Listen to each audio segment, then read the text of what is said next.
28వ division Kumaraswamy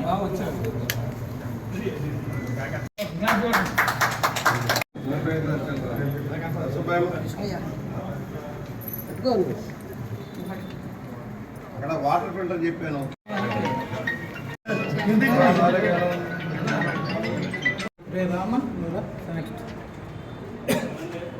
okay sir. Satellite city లాంగ్ రండి బాబు. Satellite city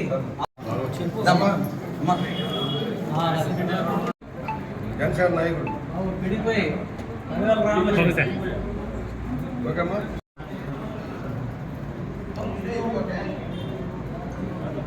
okay sir.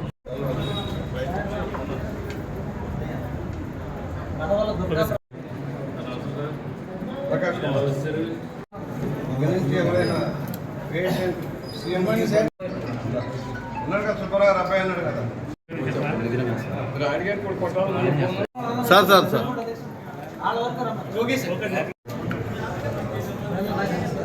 Sarpanch గారు హ్యాపీగా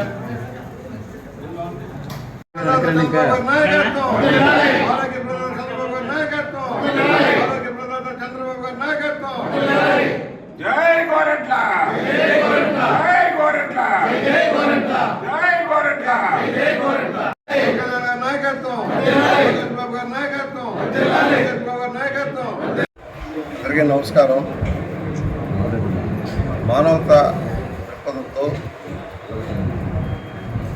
నారా చంద్రబాబు నాయుడు గారు ముఖ్యమంత్రి అయిన దగ్గర నుంచి కూడా ఉదారంగా వ్యాధి బాధితులకు సహాయం అందిస్తూ ఉన్నారు. ముఖ్యమంత్రి సహాయం అందించి 14-19 కూడా భారీగా సహాయం చేశారు, స్వాంతనం చేకూర్చారు. కింద పేదరిక వర్గాలు, మధ్యతరగతి వర్గాలు ఖర్చులు తట్టుకోలేక అప్పుల పాలైపోతున్న కుటుంబాలను ఆదుకోవడం కోసం భారీ సహాయం చేస్తున్నారు. 14-19 దాదాపు 12 కోట్ల రూపాయలు మన గౌరవ నియోజకవర్గానికి ఆ విధంగా సీఎం రిలీఫ్ ఫండ్ వచ్చింది.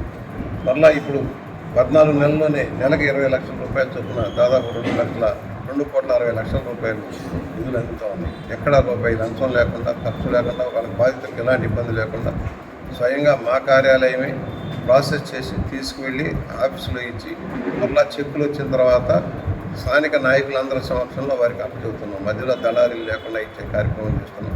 దానివల్ల చాలా మేలు జరుగుతుంది. అప్పుల పాలైపోయి పుస్తకాలు కూడా అమ్ముకునే పరిస్థితి లేకుండా చేయడం కోసం కార్యాచరణ. ఇక్కడ అలాగే కార్పొరేట్ తరహాలో ఉన్న హాస్పిటల్స్ని కూడా వారికి ఇవ్వాల్సిన ఆరోగ్యశ్రీ బిల్స్ కూడా త్వరగా ఇవ్వాలని నిర్ణయించారు. వన్ టైం సెటిల్మెంట్ కింద 2,000 కోట్ల రూపాయలు వాళ్ళకి ఇచ్చేసి అక్కడ కూడా వైద్య సేవలు పెంచేలాగా చేస్తూ ఉన్నారు. అనేక వైద్య సేవలు ప్రభుత్వ రంగంలో అభివృద్ధి చెందుతున్నాయి. ఇవాళ మెడికల్ కాలేజీలు కూడా తీసేయడం జరుగుతుంది. కొత్త మెడికల్ కాలేజీలు కానీ, హాస్పిటల్స్ కానీ వైద్యం మెరుగైంది. సిబ్బంది నియామకాలు జరుగుతున్నాయి. మందులు కూడా సకాలంలో అందించే కార్యక్రమం అమలు చేసి వైద్య రంగాన్ని ఉన్నత ప్రమాణాలతో తీసుకెళ్తాలని, సామాన్యుడికి కూడా వైద్యం అందుబాటులో ఉండేలాగా చేసే కార్యక్రమంలో ఉంది. అలాగే ఈ ప్రభుత్వం ఈ సంవత్సరం నుంచి 25 లక్షల రూపాయలు ప్రతి కుటుంబానికి ఇన్సూరెన్స్ పథకాన్ని కూడా అమలు చేస్తూ ఉంది. వారికి ఇబ్బంది లేకుండా సంవత్సరంలో 25 లక్షల రూపాయల వరకు ఉచిత వైద్యం చేసుకునేదానికి ఇన్సూరెన్స్ను కూడా రాష్ట్ర ప్రభుత్వం ప్రవేశపెడతా ఉంది. దానివల్ల చాలా మేలు జరుగుతుంది. కేంద్ర ప్రభుత్వం కూడా ఈ మధ్య ఇన్సూరెన్స్ మీద పన్నులు ఎత్తేసారు, పూర్తిగా పన్నులు ఎత్తేసారు. దానివల్ల కూడా అందరూ ఇన్సూరెన్స్లో చేరండి. అన్నిటికీ ప్రభుత్వం మీద ఆధారపడే కంటే ఇన్సూరెన్స్లో చేరండి. దానివల్ల ఇబ్బందికరమైన పరిస్థితులు వచ్చినప్పుడు ఆదుకుంటుంది. దానివల్ల మేలు చేకూరుతుంది.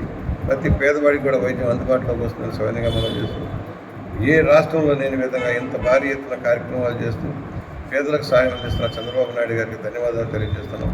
దానికి సహకరిస్తున్న సత్యకుమార్ గారు, ఆరోగ్య శాఖ మంత్రులు, అలాగే ఉప ముఖ్యమంత్రి పవన్ కళ్యాణ్ గారు, సమర్థవంతమైన పరిపాలన ప్రజలకు అందిస్తున్న లోకేష్ గారికి కూడా మేము ధన్యవాదాలు తెలియజేస్తున్నాం.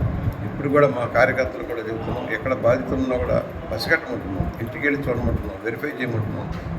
మా కార్యకర్తలు కూడా ఇన్స్ట్రక్షన్ ఒకటి, మీరు హాస్పిటల్కి తీసుకెళ్ళండి, దగ్గరుండి సేవలు అందించండి. మానవ సేవే మాధవ సేవ. మనం చేసే సహాయం ఆ కుటుంబానికి ఆదుకుంటుంది.